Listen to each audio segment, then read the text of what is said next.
मेरा नाम नीता है। बचपन से ही मुझे अमावस्या की रातों से एक अजीब सा डर लगता था। दादी से सुनी कहानियाँ, माँ की चेतावनियाँ और गांव के बुजुर्गों की डरावनी बातें मेरे मन में उस रात के लिए एक अनजाना भय पैदा करती हैं। मुझे याद है, दादी हमेशा कहती थी, अमावस्या की रात को मत घूमना, उस रात अधूरी आत्माएं भटकती हैं। शायद बचपन में सुनी उन कहानियों का असर था कि मैं इस रात से हमेशा बचती रही, लेकिन किस्मत को शायद यही मंजूर था कि मुझे अपने सबसे बड़े डर से उसी रात का सामना करना पड़ा। बात कुछ साल पुरानी है। मैं शहर में पढ़ाई कर रही थी। गर्मी की छुट्टियों में मैं अपने गांव लौट आई। गांव वही था, शांत, हरियाली से भरा, मगर रात होते ही एक अजीब सा सन्नाटा फैल जाता। खासकर अमावस्या की रातों में लोग जल्दी घर लौट आते, रास्ते वीरान हो जाते और कहीं दूर किसी उल्लू की आवाज़ उस सन्नाटे को चीरती थी। मेरे गांव के पास एक पुराना तालाब था जिसे सब शापित मानते थे। कहा जाता था कि अमावस्या की रात वहाँ एक औरत की आत्मा भटकती है। किसी ने कभी उसका चेहरा नहीं देखा, लेकिन जिसने भी उसकी परछाई देखी वो कभी वापस नहीं लौटा। मेरे बचपन का दोस्त अर्जुन, जो अभी गांव में ही रहता था, मुझे देखकर बहुत खुश हुआ। एक दिन हम यूं ही बातें कर रहे थे। उसने कहा, नीता, तुझे अभी भी अमावस्या की रात से डर लगता है क्या? मैंने हंसते हुए कहा, हाँ, शायद अभी भी। बचपन की आदतें जल्दी नहीं जाती। वो मुझे छेड़ते हुए बोला, अगर तू इतनी बहादुर है तो इस अमावस्या को चल मेरे साथ उस तालाब के पास, देखते हैं वहाँ सच में कोई आत्मा है या बस डर है। मैंने अर्जुन की बात को हल्के में ले लिया, मगर दिल के अंदर एक सिरहन सी दौड़ गई। क्या मैं अब अपने सबसे बड़े डर का सामना कर पाऊंगी?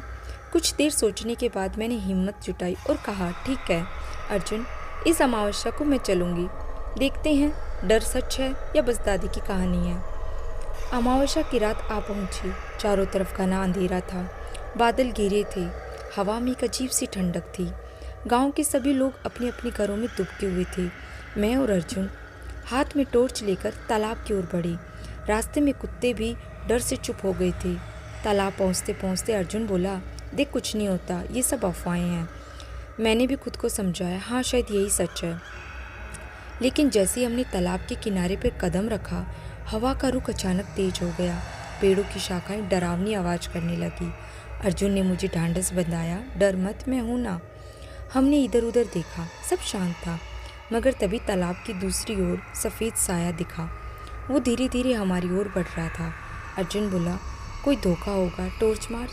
जैसे ही मैंने टॉर्च उस दिशा में घुमाई, वो साया गायब हो गया। मेरी सांसें तेज हो गई। अर्जुन ने कहा, शायद कोई कपड़ा या पेड़ की परछाई थी, चल उसके पास चलते हैं। हम थोड़ा और आगे बढ़े। अचानक तालाब के पानी में किसी के रोने की आवाज़ आने लगी, एक औरत की।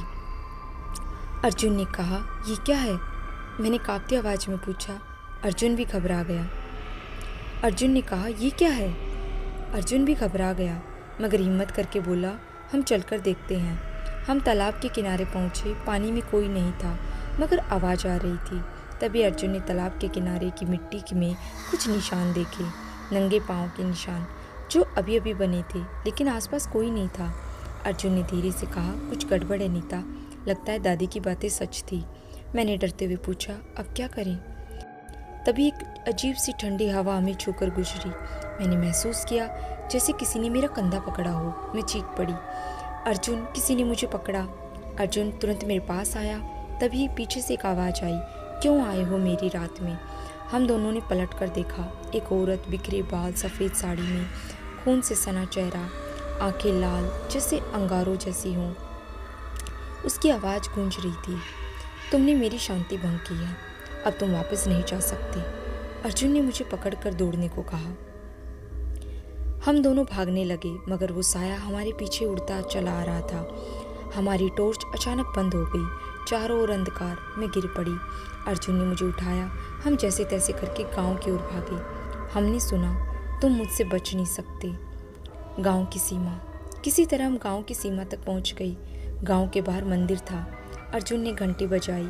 ऐसा कहते हैं कि मंदिर की सीमा में कोई बुरी आत्मा प्रवेश नहीं कर सकती। जैसे ही हमने मंदिर की चौखट पार की, वो साया अचानक गायब हो गया, मगर उसकी आवाज़ हमारे कानों में गूंजती रही।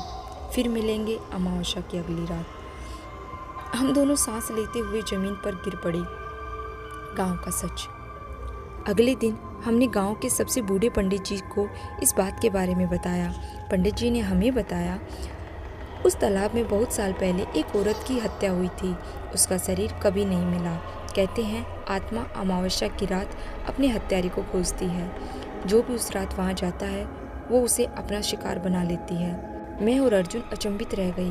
पंडित जी ने कहा, तुम बच गई क्योंकि समय रहते हुए तुम मंदिर तक पहुँच गई, मगर याद रखना, उसने कहा है वो अगले अमावस्या को फिर लौटेगी। उस घटना के बाद मैं कभी अमावस्या की रात में नहीं रुकी। वो अनुभव मेरी जिंदगी का सबसे डरावना पल था। अब जब भी अमावस्या आती है मुझे वो लाल आंखें और वो बिखरे बाल वाली औरत याद आ जाती है। मैं अभी भी नहीं जानती वो कौन थी, मगर उसकी आवाज़ आज भी मेरे कानों में गूंजती है। फिर मिलेंगे। कहते हैं डर से भागना समाधान नहीं, मगर कभी कभी डर से बचना ही समझदारी होती है। और मेरे लिए अमावस्या की रात हमेशा वही डरावनी रहेगी। ये कहानी आपको कैसी लगी मुझे कमेंट बॉक्स में बताइए। मेरे चैनल को सब्सक्राइब कीजिए, ज़्यादा से ज़्यादा शेयर कीजिए।